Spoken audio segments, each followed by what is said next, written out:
যা ভূমণ্ডলের বিস্তার যা আছে সব দখল করে নিল এক পা দিয়ে।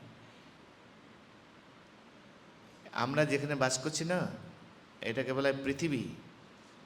পৃথিবী বলি না, এটাকে বলে পৃথিবী। আমরা যেখানে বাস করছি ওটাকে পৃথিবী বলি আধুনিক ভাষায়। আর ভাগবতমের ভাষায় এটাকে বলা হয় সুদর্শন দ্বীপ। পঞ্চম স্কন্ধে বর্ণনা করা রয়েছে। আমরা যে পৃথিবীতে বাস করি এটাকে বলা হয় সুদর্শন দ্বীপ। চন্দ্রলোক থেকেই এই পৃথিবীতে যদি তাকানো হয় তাহলে এটা দেখতে একটা বেল ফলের মতো। বেল যেরকম এই পৃথিবীটা হচ্ছে সেরকম বেল ফলের মতো। কোথায় ভাসছে? জম্বুদ্বীপের যে লবণ সমুদ্র তার উপরে ভাসছে। এখানে যে আমরা এই যে সাগর দেখতে পাচ্ছি এইটা সেই লবণ সমুদ্র নয়, এটা হচ্ছে এই পৃথিবীর লবণ সমুদ্র। ঠিক আছে, এগুলি ছোটো একটু। আর লবণ সমুদ্র হচ্ছে 1,00,000 যোজন চওড়া। 1,00,000 যোজন মানে প্রস্থ আর হাইট সব সমান, গোল। 1,00,000 যোজন। 1,00,000 যোজন মানে হচ্ছে 8,00,000 মাইল। 8,00,000 মাইল। 8,00,000 মাইল মানে হচ্ছে 1.6 কিলোমিটার। গুণ করুন 8,00,000কে 1.6 দিয়ে গুণ করলে কত হবে? এত কিলোমিটার। ঠিক আছে, জম্বুদ্বীপও সেই 1,00,000 যোজন। তাই লবণ সমুদ্র আর জম্বুদ্বীপ, তারপরে প্লক্ষদ্বীপ তার দ্বিগুণ বড়, মানে 2,00,000। তার পরে এরকম বাড়তে থাকবে, এক একটা দ্বীপ থেকে দ্বিগুণ বড়। এটা যে 1,00,000 2,00,000, ওইটা 4,00,000। 4,00,000 থেকে 8,00,000, 8,00,000 থেকে 16,00,000, 16 থেকে 32,00,000, ঠিক আছে, এরকম চলতে থাকবে। এরকম 64 লক্ষ পর্যন্ত আছে। তো 64 লক্ষ মানে আছে 200 কোটি মাইল। 200 কোটি মাইল। 64 লক্ষ যোজন মানে 200 কোটি মাইল। 400 কোটি মাইল হচ্ছে ব্রহ্মাণ্ডের ব্যাসার্ধ, 200 কোটি মাইল হচ্ছে এর বিস্তার, আর 200 কোটি হচ্ছে ফাঁকা। তারপরে হচ্ছে আপনার 10টা আবরণ, 10টা না 7টি আবরণ, 7টি আবরণ।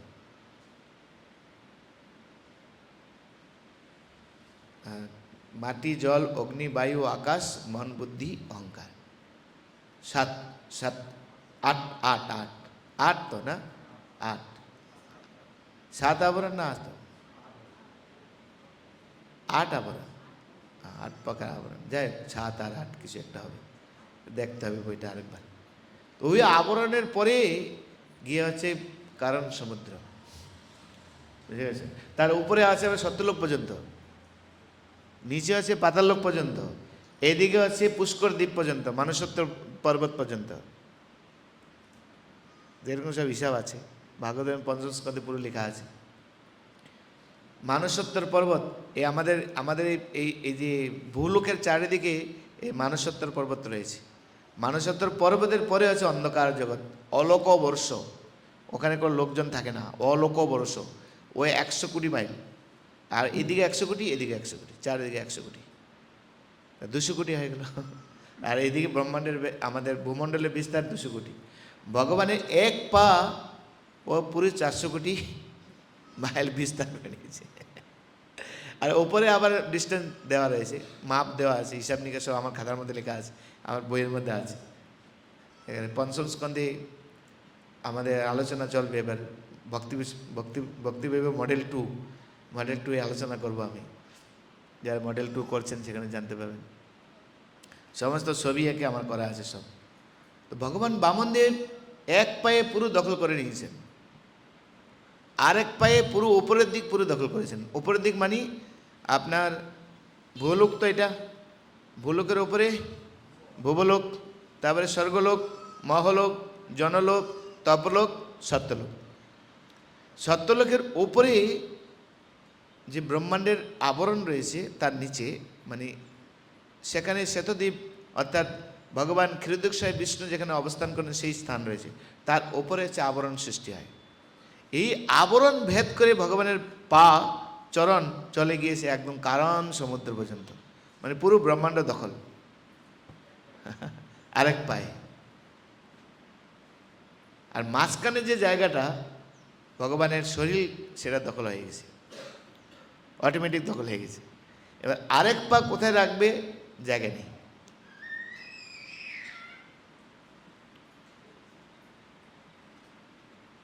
কি করবেন আপনি বলুন?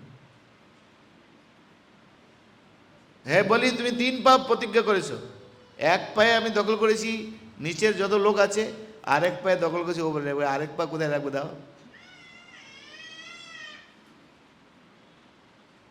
কি করবেন বলি মহারাজ?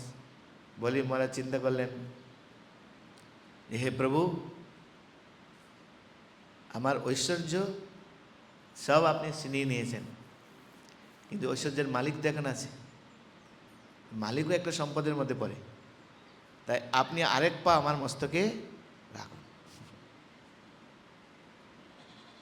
ভগবান এটা প্রথমে মানেননি, না মানার জন্য ওনাকে বলি মহারাজকে বেঁধে নিয়েছেন।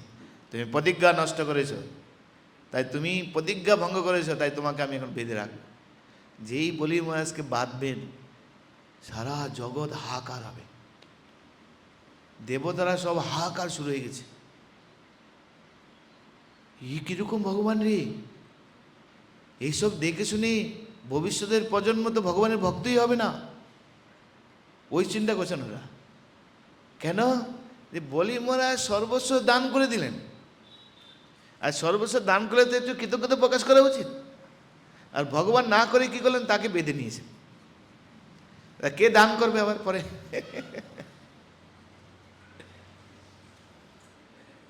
হাহাকার, চারিদিকে হাহাকার হয়ে গেছে। ব্রহ্মাজি এসে গেছেন, ভগবান এটা আপনার ঠিক হচ্ছে না, এটা আপনার উচিত হচ্ছে না। বলে কেন উচিত হচ্ছে না?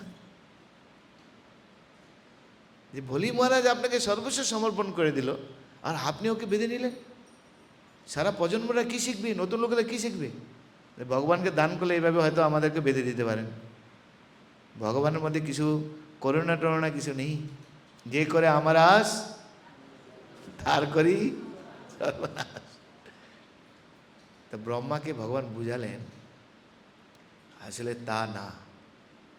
এই বলি মহারাজ কত উন্নত ধরনের ভক্ত, এই সারা সংসারকে আমি দেখাতে চাচ্ছি। দেখো, তার প্রতি এত অন্যায় আচরণ করছি, এত অন্যায় আচরণ করছি, এত অন্যায় আচরণ করছি, এত সত্ত্বেও একটা শব্দ সে কোনো ব্যয় করছে না। ভগবান যা করেন মঙ্গলের জন্য। আমার আমার আমার সব ছিনিয়ে নিয়েছেন আমার মঙ্গলের জন্য, আমাকে বেঁধে নিয়েছেন আমাদের মঙ্গলের জন্য। তিনি চাইলে আবার মুক্ত হবে।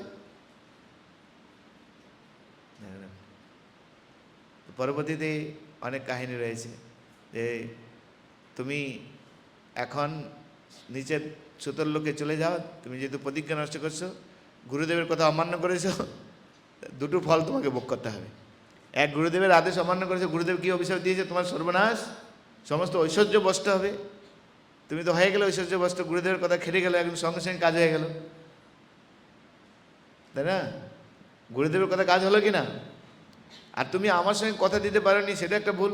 তার জন্য তোমাকে আমি এখন নিচের লোকে পাঠাবো, যাও সেখানে। তো পরে অবশ্য ভগবান তাকে আশ্বাস দিয়েছেন, বলি মহারাজ অনেক কিছু বলেছেন, সেখানে অনেক কথা রয়েছে, যে ব্রহ্মাকে বুঝিয়েছিলেন এই কথাগুলি।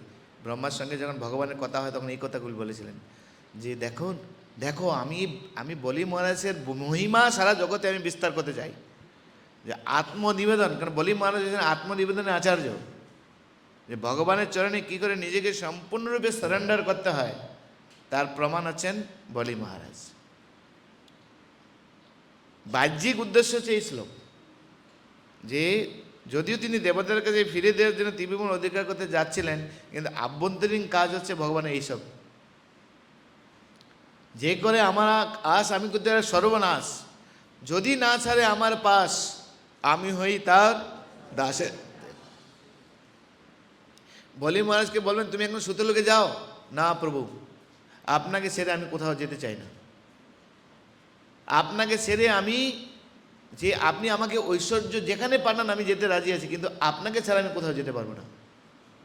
যেহেতু আপনাকে আমি সমর্পণ করেছি, এখন গুরু আমাকে ত্যাগ করেছে, আপনি আমার সব কিছু। বলি মহারাজ, ভগবান বলি মহারাজকে আশ্বাস দিলেন, চিন্তা নেই, তোমার ওখানে আমি সবসময় তোমার কাছে থাকব, তুমি আমার প্রতিদিন দর্শন করতে পারবে। আর শুধু তাই নয়, তুমি সুখে শান্তিতে ইন্দ্র থেকে যেন আরও বেশি ঐশ্বর্য ভোগ করতে পারো, আমি তোমার সুতোর লোক তোমাকে আমি প্রদান করলাম, যার মধ্যে ঐশ্বর্য সবচেয়ে বেশি। আর শুধু তাই নয়, সেখানে আমি দাঁড়ি হয়ে তোমার দরজার সামনে থাকব, যাতে কাউকে আমি এখানে অনিষ্টকারী লোকদেরকে প্রবেশ করতে দেবই না ওখানে। দেখুন, এই সমস্ত শিক্ষা আমরা সেখানে পাবো। যে করে আমার আজ, আমি করি তার সর্বনাশ, যদি না সেরে আমার পাশ, আমি তার দাসের দাস। ভগবান এই বলি মহারাজের মাধ্যমে এটা প্রতিজ্ঞা করেছে। ইন্দ্রদেবকে রাজ্য দিয়ে দিয়েছেন, বামনদেবকে ইন্দ্রদেব রাজ্য ফিরিয়ে দিয়েছেন, ইন্দ্রদেবকে বামনদেব, কিন্তু কার কাছে থাকলেন? বলি মহারাজের কাছে সবসময় থাকলেন। তাহলে কে লাভবান হলো? ইন্দ্রদেব লাভবান হলেন না বলি মহারাজ লাভবান হলেন? এগুলো আমরা অনেক সময় বুঝতে পারি না, তখন প্রবলেম হয়ে যায়। তো এরকম এই বলি মহারাজের মাধ্যমে তিনি এই নীতিশিক্ষা সারা সমাজে প্রকটিত করার জন্য তিনি বামনদেব রূপে আবির্ভূত হয়েছিলেন। ত্রিপাদ ভূমি ভিক্ষা করে তিনি, এটা একটা জিনিস। আর প্রভুপাদ তাৎপর্য যে জিনিসটা বলছেন, যে ভগবান যদি চান কাউকে ঠকাতে বা কাউকে জিতাতে, কেউ রক্ষা করতে পারবে না। কাউকে ঠকাতে চাইলে আপনি কখনো নিজেই আটকাতে পারবেন না। আর ভগবান যদি আপনাকে রাজা বানাতে চান, তাহলে কেউ আপনাকে আটকাতে পারবে না। ওই সেই গল্প শুনেছেন না, এক মন্ত্রী মহাশয়কে রাজা প্রশ্ন করেছেন, ভগবান কি করেন, কোথায় থাকেন, আর একটা কি বলেছিলেন, হ্যাঁ কি খায়, এরকম না, ভগবান কোথায় থাকেন, তিনি কি করেন, সেই জিনিস জানতে চেয়েছিলেন। এখন কি করছেন, এই মুহূর্তে ভগবান কি করছেন, কোথায় থাকেন, আর কাজ কি, ঠিক আছে। তখন ভগবানকে, তো ভগবানের কাছে যেতে হবে না, ভগবানের কাছে না গেলে কি করে বুঝবো? ভগবানের কাছে যাওয়া কি সম্ভব? মুক্তি না পেলে ভগবানের কাছে কী করে যাবেন? প্রশ্নের উত্তর দেবো কী করে আপনি? তো ঘরে গিয়ে সে মন্ত্রীমশাই অত্যন্ত মুখ মরা হয়ে বসে আছেন। স্ত্রী বলছে কি হয়েছে? বলে রাজা একটা প্রসঙ্গে আমাকে উত্তর দিতে, না উত্তর দিতে গেলে হয়তো চাকরি থেকে বহিষ্কার করে দেবে। ওনার ঘরে একটা মেয়ে ছিল। মেয়ে যখন শুনেছেন, বলে বাবা এই প্রশ্নের উত্তর দেওয়া ইজি। ইজি মানে? আমাকে কালকে রাজ দরবারে নিয়ে চলুন, আমি তার উত্তর দেব। আপনি বলবেন আমার এই কন্যা, আপনারা সে উত্তর দেবেন, আমাকে উত্তর দিতে হবে না, আমার কন্যা এই উত্তর দিয়ে দেবে আপনাকে। পরের দিন রাজ দরবারকে নিয়ে গেছেন, আর রাজা বলছেন আমার এই প্রশ্ন তুমি উত্তর দিতে পারবে? বলে হ্যাঁ উত্তর দিব।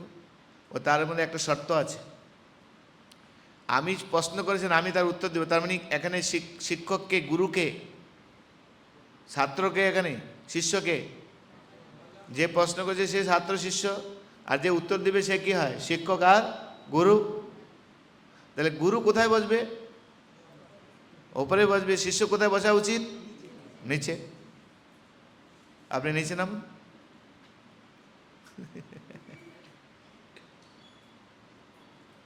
নিচে নামুন। নিচে নামছেন, এইটা হচ্ছে ভগবানের কাজ। কাউকে কখনো উপরে উঠায়, কাকে কখনো নিচে নামায়। বুঝা গেল? এটাই ভগবানের কাজ। আমি দেখুন ভিখারি, আমার সামর্থ্য নেই এই আপনার রাজ সিংহাসনে বসা, কিন্তু এখন আমি রাজ সিংহাসনে বসছি। আর আপনি রাজা, আপনি নিচে বসছেন। তো এইটাই, কবু স্বর্গে কবু মর্তে, কবু কীট ক্ষুদ্র, চিরদিন কারো সমানো নাহি যায়। আজি যে রাজাজি রাস, কালি সে ভিক্ষা চায়, চিরদিন কারো সমানো নাহি যায়। এটাই ভগবানের কাজ। ভগবান কোথায় থাকেন বলছেন, তার উত্তর দেওয়ার জন্য 1 গ্লাস দুধ নিয়ে আসুন। 1 গ্লাস দুধ নিয়ে আসেন। তো দুধটা শুধু ঘাটছে, রাজার সামনেই ঘাটছে শুধু। বলে আরে দুধ দুধ দুধ না খেয়ে তুমি এরকম ঘাটছো কেন? বলে আমি খুঁজছি। বলে কি খুঁজছো? বলে মাখনটা কোথায় আছে। এ আমার প্রশ্নের উত্তর দিবে। বউ কালো, দুধ ঘেটে কি মাখন পাওয়া যায় নাকি? মূর্খ কোথাকার, কি করে মাখন পাওয়া যায়? এর দুধটাকে তোমাকে দই বসাতে হবে, দই বসিয়ে তাকে মন্থন করতে হবে, মন্থন করলে তখন সেখান থেকে মাখন বেরিয়ে আসবে। ও আচ্ছা, তার মানে দুধের মধ্যে মাখন আছে, কিন্তু মাখন বের করার পদ্ধতি আলাদা, হ্যাঁ কি নাই? দুধে মাখন আছে, কিন্তু মাখন পদ্ধতি এরকম নয় যে আমি গাঁটলেই মাখন পেয়ে যাব। কি করতে হবে? দই পাড়তে হবে, দইকে মন্থন করতে হবে, মন্থন করার পর সেখান থেকে মাখন উঠবে। তার মানে একটা প্রসেস। তা ভগবান তো সর্বত্র রয়েছেন, তাকে পাওয়ার জন্য, তাকে দেখার জন্য একটা প্রসেস আছে। তো সেই প্রসেস না গিয়ে আপনি কি করে ভগবানকে দেখবেন? হয়ে গেল উত্তর। তো এই হচ্ছে পদ্ধতি। তো যাই হোক, কোন প্রসঙ্গে আমরা এই কথাটা আলোচনা করছিলাম? কোন প্রসঙ্গে আলোচনা করতে গিয়ে এটা আসলো? ও, ভগবান যদি চান তিনি কাউকে উপরে উঠাতে পারেন, তিনি যদি চান কাউকে, ভগবানের ইচ্ছাই সব কিছু বলবৎ। তাই এখানে যে কথা বলেন, তিনি কাউকে চাইলে সার্বভৌমত্ব দান করতে পারেন। কি নেই ভগবানের কাছে আপনি বলুন? কালকে আমি আলোচনা করছিলাম যে সুদামা মাত্র 3 মুঠো কি নিয়ে এসেছিলেন? বালাম চালের ঘিয়ের অন্ন, কি খুদ। আর 3 মুঠো খুদ, এই খুদ পেয়ে ভগবান বিচার করছেন আমি এর বিনিময়ে কি দেব। ভগবানের ভাবনা দেখুন আপনি। ভগবান কি বিচার করছেন? দেখো, এই সুদামা আমার কাছে আসার আগে 3 দিন উপবাস, ঘরে কিছু নেই, না খেতে পেয়ে আমার কাছে এসেছে, তাও স্ত্রীর অনুপ্রেরণায়। কিন্তু আসার সময় ওনার স্ত্রী কয়েকটা দুয়ারে গিয়ে ভিক্ষা করেছে, ভিক্ষা করে কিছু এরকম এই খুদটা পেয়েছে, কিন্তু একটা দানা না রেখে পুরোটাই আমাকে দিয়ে দিয়েছে। নিজের জন্য এক ফোঁটা কিছু রাখেনি, কিন্তু সম্পূর্ণ না, বাড়িতে একটু এক দানা নেই, 3 দিন উপবাস, সেই বস্তু পেয়ে পুরোটাই আমাকে দিয়ে দিয়েছে। যে এরকম দানি, যে নিজের জন্য কিছু না খেয়ে সর্বস্ব দান করে দিচ্ছে, তাকে আমি কি দিব? তার চেয়ে বেশি আমাকে দান করা উচিত। কিন্তু দ্বারকাপুরীতে আমার কিছু নেই, দ্বারকাপুরীতে আমার কি আছে? এসব তো রাজা হচ্ছেন কে? উগ্রসেন, তাই তো? উগ্রসেন তো দ্বারকার রাজা, অরিজিনাল রাজা কে? উগ্রসেন। কিন্তু সবাই কৃষ্ণকে দ্বারকাশীস বলল না, কিন্তু মেন কে? উগ্রসেন না। কোনো কিছু তো আমার নয়, তাহলে আমি কি দিব? ভগবান বিচার করে আমার কি আছে? আরে ব্রহ্মাণ্ড তো আমি সৃষ্টি করেছি, সারা বিশ্ব ব্রহ্মাণ্ড কার? ভগবানের না? তা আমি এই সুদামাকে সারা বিশ্ব ব্রহ্মাণ্ডের মালিক করে দিলাম, সব অধিকার তার আজ থেকে। আর এক মুঠো খেয়েছেন, কি দেব কি দেব কি দেব কি দেব, আমার যা আছে আরও তার চেয়ে বেশি ঐশ্বর্যশালী হয়ে যাক। সেই জন্য সুদামা ঘরের যে মানে কি বলে প্রাসাদ, কৃষ্ণের ঘরের চেয়ে আর উন্নত। বিশ্বকর্মাকে ডেকেছেন, বিশ্বকর্মাকে ডেকে বলছেন সুদামার ঘর এরকম হওয়া উচিত, আমার ঘরও সেখানে হার মানবে। কারণ যে এরকম দানি, তাকে আরো তার চেয়ে বেশি দান দেওয়া উচিত না, তাহলে তো দানের মহিমা জন্মে না। সমান সমান কমপক্ষে হওয়া উচিত, বেশি দেওয়া উচিত, যে বেশি না দিতে পারে কমপক্ষে সমান সমান হওয়া উচিত। দানের ধর্ম হচ্ছে এটাই। ভগবানের চেয়ে ঐশ্বর্য বানিয়ে দিলেন। আরেক মুঠো খেয়েছেন, কি দিব কি দিব, যত রকম সিদ্ধি রয়েছে সব আমি দিয়ে দিলাম। এবার আরেক মুঠো খেতে যাবেন, তখন রুক্মিণী দেবী এসে হাত ধরলেন। কেননা আরেক মুঠো যদি ভগবান খায়, এমনি তো ওনার দ্বারা সৃষ্টি রচয়িত যা যা রয়েছে সব দিয়ে দিয়েছেন, আর তো কিছু নেই, ঐশ্বর্য কিছু নেই। নিজের চেয়ে বড় হওয়ার যত রকম ঐশ্বর্য সব দিয়ে দিলেন। 3 নম্বরে দিয়ে দিলেন কি, যত রকম সিদ্ধি আছে, যা যা রয়েছে, মণিমা লঘিমা আদি প্রাপ্তি যা কিছু সব দিয়ে দিয়েছেন, আর তো কিছু নেই। এবার নিজেকে ছাড়া আর কিছু, তা আরেক মুঠো খেলে নিজেকে বিক্রি করে দেবেন, তাহলে আমাদের কী অবস্থা হবে? রুক্মিণী দেবী আরেকটা ভাবছেন যে এক সময় খুব খিদা লেগেছিল, একটাই মাত্র চালের দানা ছিল, তো চালের দানা 2 ভাগ করেছে, একটা ওনার স্ত্রীকে দিয়েছেন, উনি হাফ নিয়েছেন, ওনার হাফটা উনি কৃষ্ণকে দিয়েছেন, আর ওনার স্ত্রী ওই হাফটা লক্ষ্মী দেবীকে দিয়েছেন, ভোগ লাগিয়ে দিয়েছেন, ওনাদের উদ্দেশ্যে দিয়ে দিয়েছেন। লক্ষ্মী দেবী বলছেন ভগবান যেরকম তার প্রতিদান দিয়েছেন হাফ চালের, আর এখন 3 মুঠো, তার আগের ঘটনা এটা, তা আমাকে তো কিছু করা উচিত। তাই লক্ষ্মী দেবী ধনে ধানে সব কিছু পরিপূর্ণ করার জন্য এই 1 মুঠো চাল খাচ্ছেন, যখন এইসব চিন্তা করছেন, সেই সাথে সাথে ওনার স্ত্রীকে সবচেয়ে রূপবতী সুন্দরী বানিয়ে দিলেন লক্ষ্মী দেবী। দেখুন আপনি, ভগবান সুদামাকে ভগবান বড়লোক বানাতে চেয়েছিলেন, আর এমন বড়লোক বানানো সেখানে কৃষ্ণের থেকে ঐশ্বর্যশালী হয়ে গেছে, চিন্তা করে দেখুন। আবার এদিকে দেখুন মহাদেবেন্দ্রপুরী, তিনি তার জন্য ভগবান ক্ষীর চুরি করেছেন, সেই কথা যদি আগামীকাল জানতে পারে লোকে, সব লোক এসে ভিড় করবে, চরণদুলি নেবে, তার চেয়ে আগে রাতারাতি পালিয়ে যায়, কেউ জানতে পারবে না।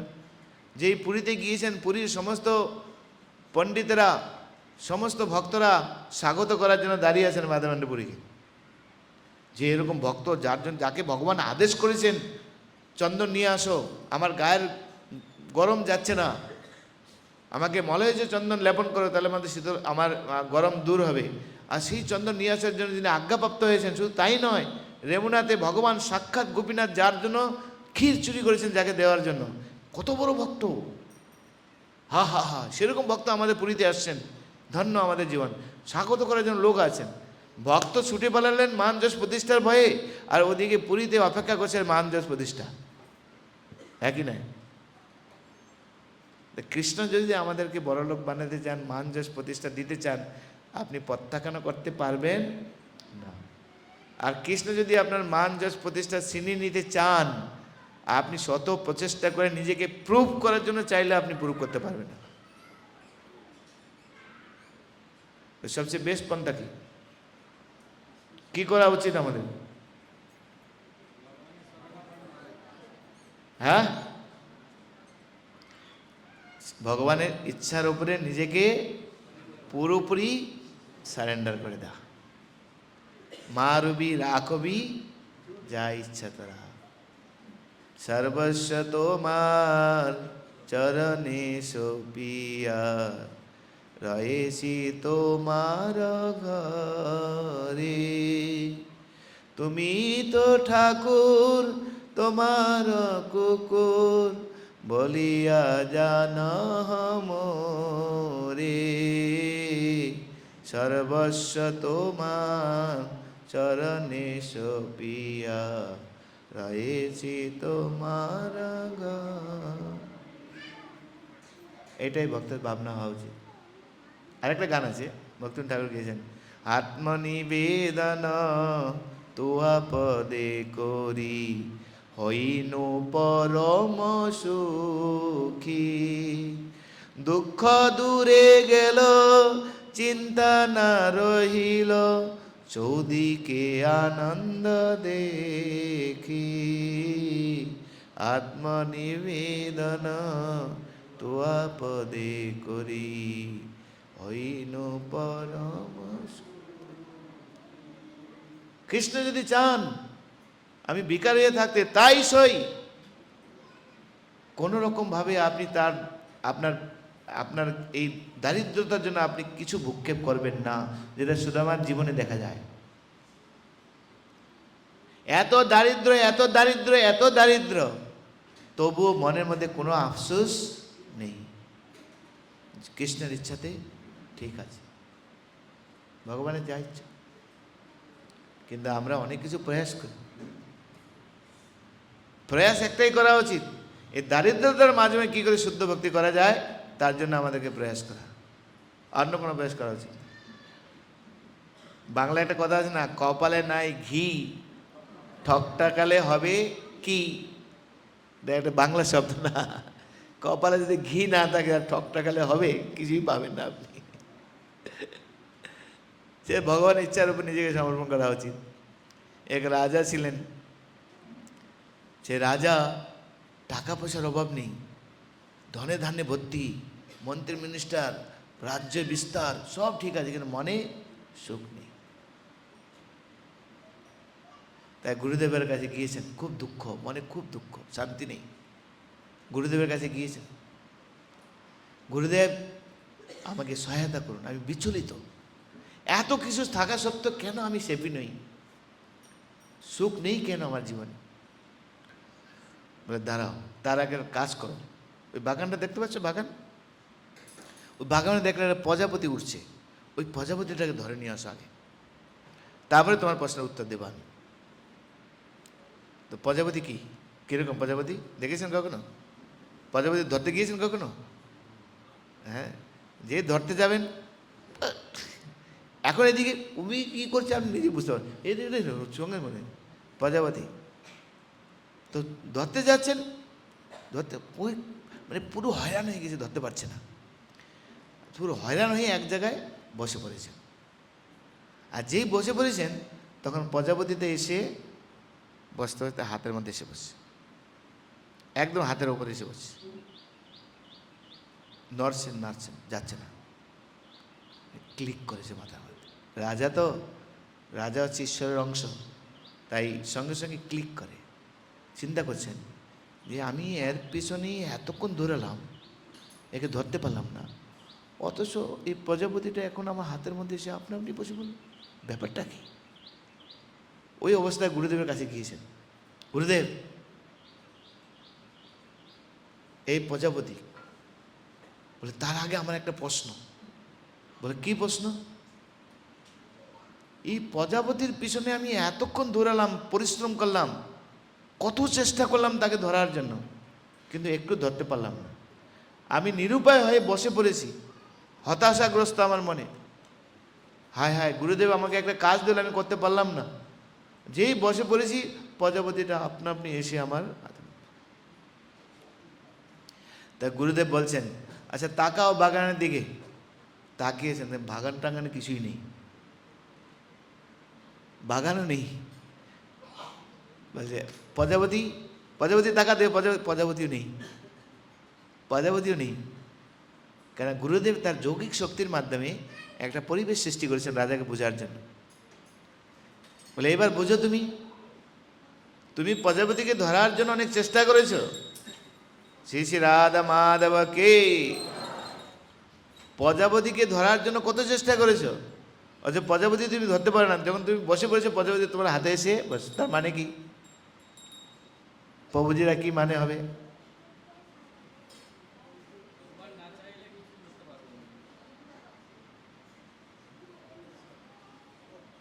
মাতাজিরা কি মানে, কে বলবেন?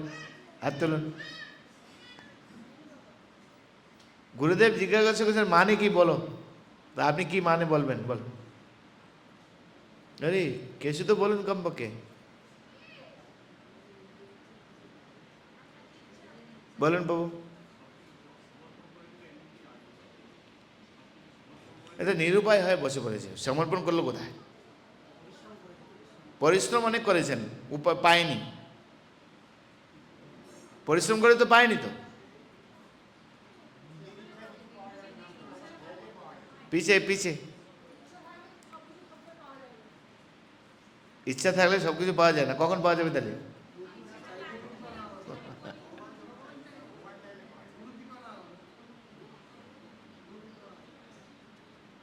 রাজা কিসের জন্য এসেছিলেন? সুখের জন্য না। কেন সুখ পাচ্ছেন না? ওই পরিশ্রমটা হচ্ছে সুখের পিছনে দৌড়ানো। যে সুখের পিছনে দৌড়ালেও সুখ পাবে ঈশ্বর যদি তোমার কপালে লিখে থাকেন সুখ, তখন সুখ অটোমেটিক তোমার কাছে এসে পৌঁছাবে। কারা কারা দুঃখ চান? হাত তুলুন। দুঃখ চান?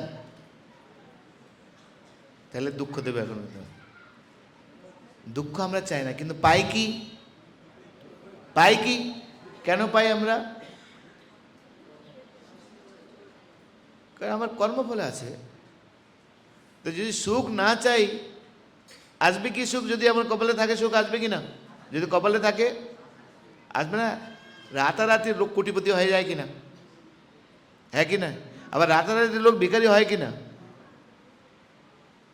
সেই জন্য ভগবানের ইচ্ছার উপরে নিজেকে সমর্পণ করে দাও। আর কর্তব্য কর্ম ভুলবে না কিন্তু। মানে ভগবানের ইচ্ছার উপরে ছেড়ে দিলাম, আমি হাত পা গুটিয়ে বসে থাকবো আমি? না, ভগবানের ইচ্ছার উপরে নিজেকে সমর্পণ করলে ভগবানের নির্দেশিত পথে নিজেকে আমাদেরকে এগিয়ে নিয়ে যেতে হবে। ভগবান নির্দেশিত পথে। সেজন্য গীতায় ভগবান বলছেন যে কর্তব্য কর্ম হচ্ছে মেইন আমাদের বস্তু। কর্তব্য কর্ম থেকে বিমুখ হওয়া আমাদের উচিত নয়। তাই সন্ন্যাস থেকে, ত্যাগ থেকে কর্মশ্রেষ্ঠ। কখন? যখন সেই কর্তব্য কর্ম পরায়ণ হবে। কি আমাদের করণীয় সেটাই আমাদেরকে করতে হবে। এটা হচ্ছে মূল বিষয়। সেই জন্য ভগবান, সেই জন্য বাংলায় একটা কথা আছে না, হিন্দিতে কথা আছে, ভগবান জিসকো দেতা হ্যায় ও সব পর ফারকে দেতা হ্যায়। এরকম এক ভক্ত ছিলেন, তার এই মনের মধ্যে এই দৃঢ় বিশ্বাস ছিল, তিনি রাম ভক্ত ছিলেন। তার অত্যন্ত গরিব। তো কিন্তু কোনো রকমভাবে যা পায় তাই দিয়ে মানে সন্তুষ্টি, কোনো রকম চিন্তা ভাবনা নেই, শুধু ভগবানের ভজনে সারাদিন ব্যস্ত থাকেন। এখানে স্ত্রী বারবার গুঁতা দিচ্ছেন। এক সময় মহারাজ আকবর ওনাদের যে বাড়ি সেখানে এসেছিলেন কোনো একটা কাজে, পিপাসার্থ ছিলেন। আর পিপাসা এই ঘরের মধ্যে এসেছিলেন, আর ওই ওনারা খুব সুন্দর তাকে সেবা করেছিলেন। আর সেবার ফলস্বরূপ আকবর একটা আংটি দিয়ে গেছিলেন, তার নিজের হাতের আংটি। যদি কোনো দিন যদি কোনো তোমার দরকার লাগে আগ্রায় চলে আসবে রাজদরবারে, আমি তোমার সেবা করব। তো ওই কথা স্ত্রী জানতেন, বারবার অনুপ্রেরণা দিচ্ছে, একবার যাও, শুনেছি আকবর খুব উদার চিত্তের লোক। যদিও আকবর অনেক বদমাশি করেছিল আগে, তারপরে পরে মতিটা চেঞ্জ হয়েছে কিছু পরে, কিন্তু তার আগে অনেক অত্যাচার করেছে। কি করেনি ইতিহাস তার সাক্ষী। কিন্তু পরে যখন যোধাভাই এক রাজবংশী কন্যাকে বিবাহ করেছিলেন, তাকে যখন বিবাহ করেছিলেন তখন সেই হিন্দু মহিলা তখন ওনাকে অনেক পরিচালনা করছিলেন। তার ফলস্বরূপ কিছু ভালো নীতি কাজ করেছিলেন পরবর্তীতে। তো শুনেছি আকবর অনেক উদার, তার কাছে যাও কমপক্ষে। আবার তোমাকে বন্ধু পাতিয়ে গিয়েছে, বলে না রে ভগবান শোন, ভগবান অত্যন্ত দয়ালু, তার কাছে চাইতে হয় না। তিনি যদি উপযুক্ত মনে করেন, তোমাকে দুহাত দিয়ে দিলে তুমি নিতেই পারবে না। তিনি যদি এক হাত দিয়ে দেন, তুমি চার হাতে নিতে পারবে না। আর তিনি যদি তোমাকে না দেন, শত চেষ্টা করলে তুমি নিতে পারবে না। কপালে নাই ঘি, ঠকঠকালে হবে, ওইটা মাথায় রাখবেন। হ্যাঁ, ঠিক আছে। এরকম অনেক লীলা কাহিনী রয়েছে। শিবের একটা, শিব ভক্তের একটা লীলা রয়েছে, এরকম শিব ভক্তের লীলা রয়েছে। সে এত গরিব কিন্তু মানে খুব শিব ভক্ত। মাতা পার্বতী দেবীর দয়া হয়েছে তার প্রতি। শিবজিকে বলছে, আপনার এত সুন্দর ভক্ত আর এত গরিব, একটু কিছু দেন তাকে, কিছু সোনা দানা এক ফোঁটা কিছু দিয়ে দেন। বলে ওর কপালে এখন নেই। বলে দিয়ে তো দেখুন কমপক্ষে। বলে আরে পার্বতী নেই। বলে আপনি কমপক্ষে দেন, কমপক্ষে আমি দেখি পরীক্ষা করে। বলে দেখো তাহলে, এই দেখো। তো কোনো রাস্তা দিয়ে যাচ্ছেন, যেই রাস্তা দিয়েছেন পথের মাঝখানে এক হাড়ির মধ্যে মনির, মুক্তা, জহরত, হিরে সব রেখে দিয়েছেন, দিয়ে চলে গিয়েছেন। ঠিক কাছে পৌঁছাবেন তার আগে ভাবছেন ওই ব্যক্তি, আচ্ছা অন্ধ মানুষ কি করে হাঁটে?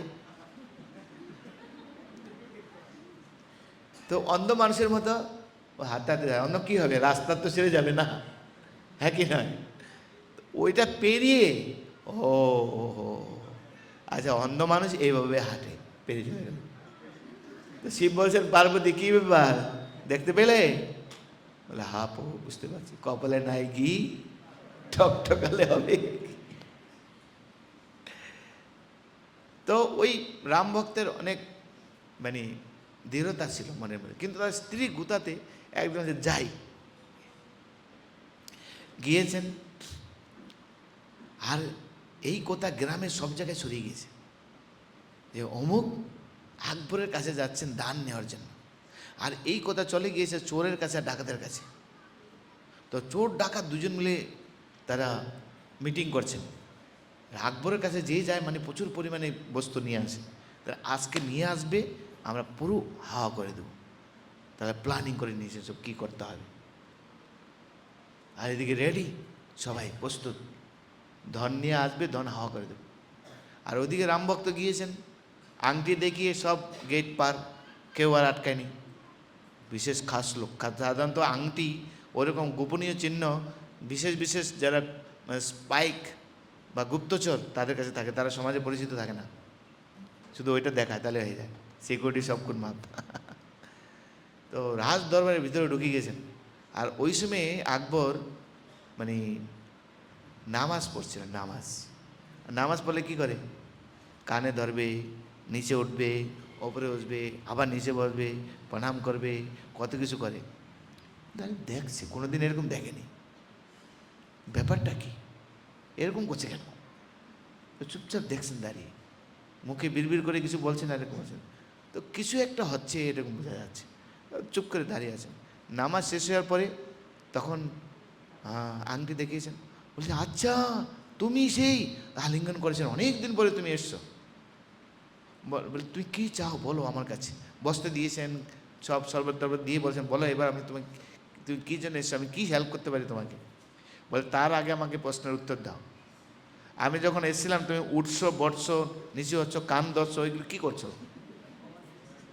তো তখন বলছে অ্যাকচুয়ালি আমি ঈশ্বরের কাছে আমি প্রার্থনা করছিলাম আমার রাজ্য যেন সুখে শান্তিতে হয়, ধনে ধানে ভর্তি হয়ে থাকে, অভাব অনটন যেন না থাকে। আচ্ছা তো এরকম কি প্রতিদিন করো। বলছে হ্যাঁ প্রতিদিন 5 বার করে করি আমি। তখন রাম ভক্ত চিন্তা করছে, ওরে বাবা আমি এত ভিখারি, আমার কিছু নেই, আমি ভগবানের কাছে একবারও চাই না, আর এ 5 বার করে ভগবানের কাছে চায়, তাহলে এ তো আমার চেয়ে আরো বড় ভিখারি, এর কাছে আমি কিছু চাইবো, ছি কি জন্য আমি এসেছি। ঠিক আছে ঠিক আছে, ওকে তোমার দেখা হয়ে গেল, আমি এখন চলি। আরে ভাই তুমি বলো তো কিছু। না না ঠিক আছে, তোমার সঙ্গে দেখা করার ইচ্ছা ছিল তাই আমার আসলে আমি চললাম। আমি স্ত্রীকে কত বললাম যেহেতু নেই ভগবানের উপর ভরসা রাখো, আর কার কাছে পাঠালো সে তো আমার চেয়ে আরও ভিখারি পাইলাম না। সবাই বলছে ও ধনী ধনী ধনী ধনী, কোথায় ধনী, ও তো আমার চেয়ে বড় ভিখারি। আমি কোনোদিন ভগবানের কাছে আজ পর্যন্ত কিছু জানি, ভগবান আমাকে সুখে শান্তিতে রেখেছে, আমি আরামসে আছি। আর এই সুখে থাকতে থাকার জন্য 5 বার করে প্রতিদিন ভগবানকে ধন্যবাদ দিচ্ছে, একদিন হলে হয়তো প্রতিদিন 5 বার করে করছে। তোর তার কাছে সে আমাকে কী দিবে আবার, এরকম বলে বলে যাচ্ছে। এবার যেতে যেতে সন্ধ্যা হয়ে গেছে, রাতে গিয়ে ঘরে উঠেছেন, আর চোর ডাকাত সব পিছনে বসে আছেন, কি ধন পেয়েছেন কি আলোচনা করার জন্য। ঠিক আছে, এবার ঘরের মধ্যে গিয়েছেন খালি হাতে, একদম পুরা খালি হাতে। তো ভগবান তার এই ভাবনা দেখে এত খুশি হয়েছেন, একে তো খুশি হয়েছেন যাতে ঘরে কমপক্ষে স্ত্রীর জন্য কিছু নিয়ে যেতে পারেন। তো এক জায়গায় বিশ্রাম করছেন, তার পাশে একটা বড় হাড়ি রেখে দিয়েছেন, পুরা হীরা জহরত মণিমাক্তা। তো পাশে দেখছে একটা হাড়ি পরে আছে, এটা ব্যাপারটা কি, কিসের হাড়ি দেখি, উল্টিয়ে দেখছেন ওর মধ্যে হীরা গহনা পুরো সুন্দর সুন্দর বস্তু। তো উনি চিন্তা করছে হে ভগবান, পরের দ্রব্য যে না বলিয়ে ধরে তাকে কি বলে, কে রেখে গিয়েছেন তার ঠিক নেই, আমি এই বস্তু ধরবো সেটা ঠিক না, বাবা থাক এখানে পালাই। ও রেখে চলে গিয়েছেন। ঘরে গিয়েছেন, ঘরে গিয়ে স্ত্রী জিজ্ঞাসা করছেন, বলে কোথায় কি নিয়েছ, বলে দূর কোথায় তুমি পাঠিয়েছ, তুমি এসব চিন্তা করে না, ওর তো আমার চেয়ে বড় ভিখারি, আমি যখন যাচ্ছিলাম তখন উঠবস করছে সব, আমি জিজ্ঞাসা করলাম কী করছো? বলে ভগবানের কাছে প্রার্থনা। কী জন্য প্রার্থনা? যাদের ধনের দানে ভর্তি হয়ে থাকে সবাই, ইত্যাদি ইত্যাদি ইত্যাদি কত কিছু। আমি একবারও ভগবানকে, ও 5 বার প্রতিদিন করে চাই, ও আমার চেয়ে বড় ভিখারি, ও কী দিবে আমাকে? এই চিন্তা করো না তুমি, ভগবান যখন দেবেন না তুমি সাপ্পর ফারকে দেবে, তুমি চিন্তা করো না। এই দেখো না, আমি যখন রাস্তায় আসছিলাম, রাস্তায় আস্তে আস্তে ওই বটবৃক্ষের নিচে, আমাদের পাশের বাড়ির যে বটবৃক্ষ আছে না, ওই বটবৃক্ষের নিচে একটা বিশাল বড় হাড়ি। ওই হাড়ির ভিতরে দেখো সোনা দানা গয়না প্রচুর পরিমাণে পড়ে আছে, কিন্তু এটা অন্যের বস্তু, আমি কেন নিব? আমি না নিয়ে ওটা চলে এসেছি, কারণ আমার বস্তু নয়। বিশ্বাস রাখো, ভগবান যাকে দেবে একদম সাপ্পর ফারকে দেয়, চিন্তা করে না। তো চোর ডাকাত সব শুনছে, বলে আরে এটা কিছু নিয়ে আসেনি, এই মশার কামড়, এই কত কিছু, আমার অবস্থা খারাপ আমাদের, এইসব বড় বদমাস লোক, কিছু নিয়ে আসেনি।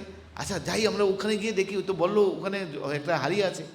গিয়ে দেখে সত্যি সত্যি হাড়ি আছে। হাড়ির মুখটা যে খুলতে যাবে, একটা সাপ বেরিয়ে গেছে, সঙ্গে সঙ্গে ডেকে দিয়েছে। বলে বটা বদমাস তো, বদমাস তো বদমাস, এরকম আমাদের মারার জন্য তো ফন্দি দেখাচ্ছে মজা।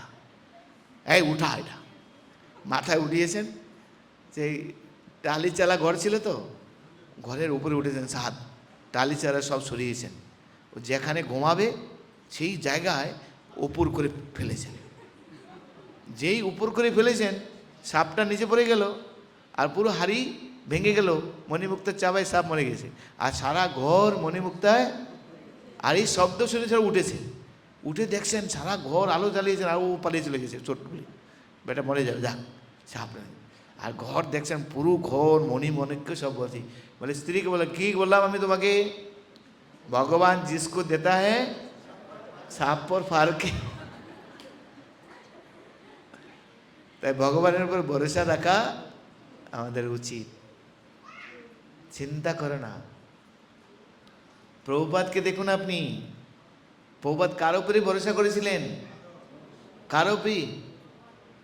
দেখুন আপনি, সম্পূর্ণ ভগবানের, মাত্র 40 টাকা নিয়ে গেছিলেন, আর ভগবান প্রভুপাদকে কি দিয়েছেন? সারা বিশ্বের সবচেয়ে ধনী সংস্থা করে দিয়েছেন, ইসকনের মতো কোথাও নেই। অগণিত ভক্ত, বিপুল ঐশ্বর্য, 900টির বেশি মানে একদম প্রতিষ্ঠিত মন্দির, আর শত শত তো ছোট ছোট মন্দির আছে, প্রতিষ্ঠিত মন্দির, অগণিত এত ভক্ত, কি নেই দেখুন। ভগবান যাকে দিতে চান, কি দিতে পারেন না, আর ভগবান যদি নিয়ে নিতে পারেন তাহলে আপনাকে সব ভিখারি বানিয়ে দেবেন। চিরদিন কারো সমানও নাহি, আজি যে রাজা যে রাজ, কালি সে, আজকে হিরো কালকে হিরো। পেপারে দেখেন না, সিনেমা আর্টিস্ট ছিল একদিন, আর এখন রাস্তায় ভিক্ষা করছে। কেন? কর্মফল। তো সুতরাং সবচেয়ে বেস্ট কি করা উচিত আমাদের? ভগবানের চরণে নিজেকে সম্পূর্ণরূপে সারেন্ডার করে দেওয়া। সর্বস্ব তোমার চরণে সপিয়া, রয়েছি তোমার ঘরে, তুমি তো ঠাকুর তোমার কুকুর বলিয়া জানো মরে। আরো সুন্দর সুন্দর গান আছে। পশু পক্ষী হয়ে থাকি স্বর্গে বা নিরয়ে, তব ভক্তু রহ ভক্তি বিনোদ হৃদয়ে। এটাই ভক্তদের প্রার্থনা। কি ওই আরেকটা, ওই ভক্তিবিনোদ ঠাকুরের আরেকটা গান আছে, নাহি মাগি স্বর্গ আর মোক্ষ নাহি মাগি, না করি প্রার্থনা কোনো বিভূতির লাগি, প্রভু তব পদ যুগে মোর নিবেদন। বিষয়ে যে প্রীতি এবে আছয়ে আমার, বিষয়ে যে প্রীতি এবে আছো এ আমার, সেই মত প্রীতি হোক চরণে তোমার, সেই মত প্রীতি হোক চরণে তোমার। প্রভু তব পদ যুগে পর নিবেদন, প্রভু তব পদ যুগে মোর নিবেদন।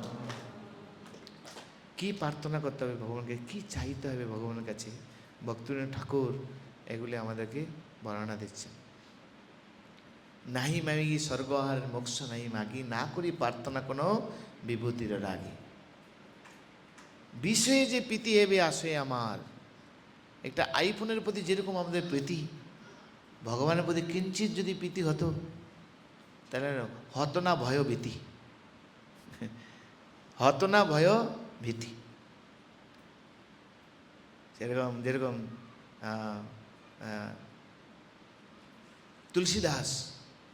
তুলসীদাসের স্ত্রী তুলসীদাসকে বলছেন, আরে মূর্খ, এই চামড়ার প্রতি তোমার এত প্রীতি, এই চামড়ার প্রীতির জন্য তোমার তপস্যা, তোমার জ্ঞান, তোমার ধ্যান, তোমার গ্রন্থলিখন সব তুমি ভুলে গেছো, আমার পাশে পড়ে আছো তুমি। কিঞ্চিত যদি প্রভু রামচন্দ্রের মধ্যে তোমার একটু ভক্তি হতো তাহলে হতো না ভয় ভীতি, তোমার ভব ভয় দূর হয়ে যেত। এই চামড়ার প্রতি তোমার এত আসক্তি, এই চামড়া একদিন পুরো শেষ হয়ে যাবে। বাস তুলসীদাস হৃদয়ে লেগে গেছে, সঙ্গে সঙ্গে ঘর থেকে বেরিয়ে গেছে, সঙ্গে সঙ্গে প্রভু রামচন্দ্রের ভক্তি করার জন্য। তারপরে লিখেছেন রামচরিত মানস, তারপরে লিখেছেন তো কি চাওয়া উচিত, বিষয়ে যে প্রীতি এবে আছে আমায়, সেই মতো প্রীতি হোক চরণে তোমার। এটা হচ্ছে মূল বিষয়। তা না হলে উল্টা পাল্টা চাইলে হবে না ভগবানের কাছে।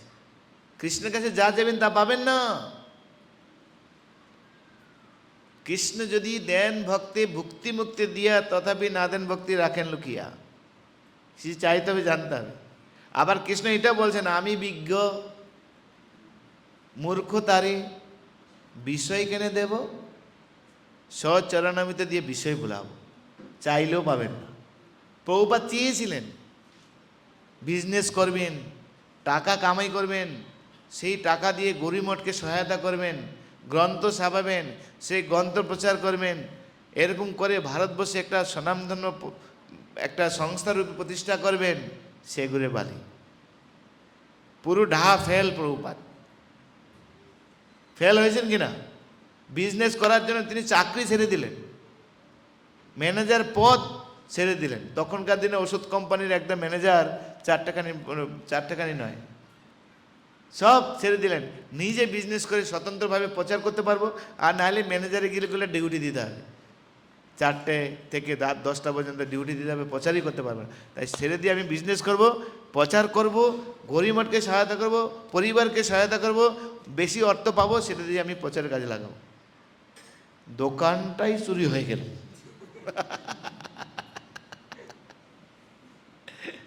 পুরো দোকান সব হাওয়া হয়ে গেল। চিন্তা করে দেখুন।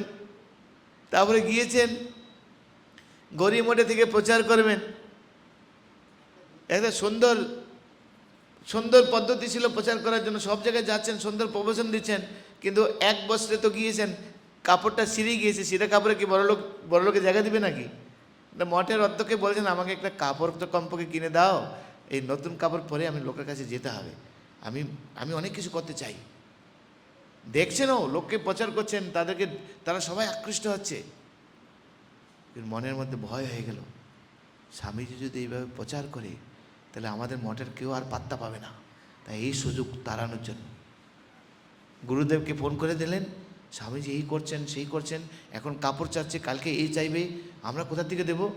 তো গুরুদেব আবার লিখে দিলেন, দেখো অভয় বাবু, আমরা গরিব মন্দির, তোমাকে কাপড় দেওয়ার মতো আমাদের সামর্থ্য নেই, তুমি অন্য কোথাও থাকো। প্রভুপাদের আশা ভরসা সব শেষ। নাহলে ওখানে থেকে তিনি ব্যাক টু গেট ম্যাগাজিন পত্রিকা রচনা করবেন এরকম চিন্তাভাবনা ছিল, বই রচনা করবেন, বড় লোকের কাছে গিয়ে প্রচার করবেন, সব শেষ। প্রভুপাদ সেখান থেকে কি করবেন, বৃন্দাবনে গিয়ে 2.5 টাকা না 3 টাকা ভাড়ায় সেই একটা ঘর নিয়ে সেখানে থাকতে শুরু করলেন। প্রচার করার জন্য কত বাড়িতে বাড়িতে যেতেন, কেউ এগিয়ে আসছে না। তখন প্রভুপাদ চিন্তা করলেন, গুরু আজ্ঞাই বলবান।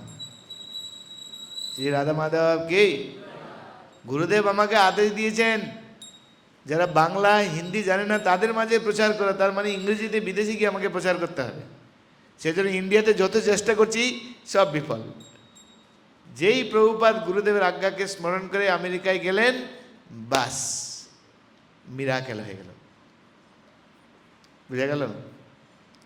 দেখুন আপনি, তাই গুরু কৃষ্ণের ইচ্ছাকে আমাদেরকে বুঝতে হবে। যদি গুরু কৃষ্ণের ইচ্ছা বুঝতে না পেরে যদি আমরা নিজের মধ্যে চেষ্টা করি, ফেল করব। প্রভুপাদের জীবনীতে ভগবান দেখিয়ে দিয়েছেন। তাই ভগবানের ইচ্ছার উপরে, গুরু বৈষ্ণবের ইচ্ছার উপরে নিজেকে সমর্পণ করে দেন। আর গুরু বৈষ্ণব ইচ্ছা, আপনি যে গুরু বৈষ্ণবের কাছে সমর্পণ করে কি দেবেন, বলবেন না এসে আমার পাটা মেসেজ করে দিয়ে যাও, আমার শরীরটাকে মেসেজ করে দিয়ে যাও, আমার কাপড়টা কেচে দিয়ে যাও, আমার জন্য একটু ভালো করে রান্না করে খাওয়াও, এরকম বলবেন? যদি এরকম বলেন তাহলে বুঝতে হচ্ছে ভণ্ড। গুরুদেবরা কি করবেন, বৈষ্ণবরা কি করবেন, কি করে আমি কৃষ্ণ ভাবনায় আরো বেশি উত্তরোত্তর আমি নিজেকে সমৃদ্ধ করতে পারি, তার জন্য আমাকে অনুপ্রাণিত করবেন, আমাকে উৎসাহ দিবেন, আমাকে অনুপ্রেরণা দিবেন, আমাকে বল দিবেন, আমাকে শক্তি দিবেন। তারাই আছেন সাধুগুরু বৈষ্ণব। তাদের গাইডেন্সে, তাদের ইচ্ছার কাছে নিজেকে সমর্পণ করে দেন, তাহলে আপনার ভক্তি জীবন আপনি সফল হবেন, এতে কোনো রকম সন্দেহ নেই। তাই নিজের উপর ভরসা রাখবে না। নিজ বল চেষ্টা পতি ভরসা সারিয়া, তোমার ইচ্ছায় আছি নির্ভর করিয়া, প্রভু তব পদ যুগে মোর নিবেদন। নিজ বল চেষ্টাপতি ভরসা সারিয়া, তোমার ইচ্ছায় আছি নির্ভর করিয়া। তাই এই গুরু বৈষ্ণবের ভগবানের কাছে আমাদেরকে নির্ভরশীল হতে হবে। নির্ভরশীল হয়ে যদি আমরা চলি, তাহলে ভগবান যে আপনাকে কি দেবেন, কোথায় উঠাবেন, আপনি কল্পনা করতে পারবেন না। ভগবানের কাজই হচ্ছে কাউকে সিংহাসনে বসানো, আবার সিংহাসন থেকে নামানো। কবু স্বর্গে, কবু মর্তে, কবু কীটক্ষুদ্র। আজকে রাজা, কালকে প্রজা, আজকে হিরো, কালকে জিরো। ভগবান চাইলে জিরো থেকে হিরো করতে পারেন, আর হিরো থেকে জিরোতে নামাতে পারেন। হিপিদেরকে হ্যাপি করে দিয়েছেন প্রভুপাদ। প্রভুপাদের মাধ্যমে কৃষ্ণ হিপিদেরকে কি বানিয়ে দিয়েছেন, জগৎগুরু বানিয়ে দিয়েছেন তাদেরকে, হিপিদেরকে। তারা আজকে বিশ্বগুরু। তারা কৃষ্ণ ভক্তিতে অসাধ্য কোনো কিছু নেই। কৃষ্ণ ভক্তি এমনই বলবতী, এই কৃষ্ণ ভক্তির মাধ্যমে আপনি হিরো থেকে জিরো থেকে হিরো হয়ে যেতে পারেন। আপনি ছিলেন রত্নাকর দস্যু, হয়ে গেলেন কি বাল্মীকি ঋষি। ছিলেন বেশ্যা, হয়ে গেলেন মহান ভক্ত। ছিলেন যবনরাজ, হয়ে গেলেন ভক্ত চাঁদ কাজী। তাই না? বিচার করে দিলেন। ছিলেন চাপাল গোপাল, হয়ে গেলেন দেবকীনন্দন দাস ঠাকুর। বিচার করে দেখুন আপনি। কৃষ্ণ চাইলে কি আপনাকে করতে পারেন না? শুধু আমাদেরকে কি করতে হবে, সাধুগুরু বৈষ্ণবের নির্দেশ অনুসারে আমাদের জীবনকে সুন্দরভাবে সাজাতে হবে। গুরু মুখ পদ্ম বাক্য চিত্তিতি করিয়া ঐক্য, আর না করিও মনে আশা, তাইলে জীবন সফল হবে। Hare Krishna Krishna Krishna Hare Hare, Hare Ram Ram Ram Hare Hare Krishna. Thank you very much.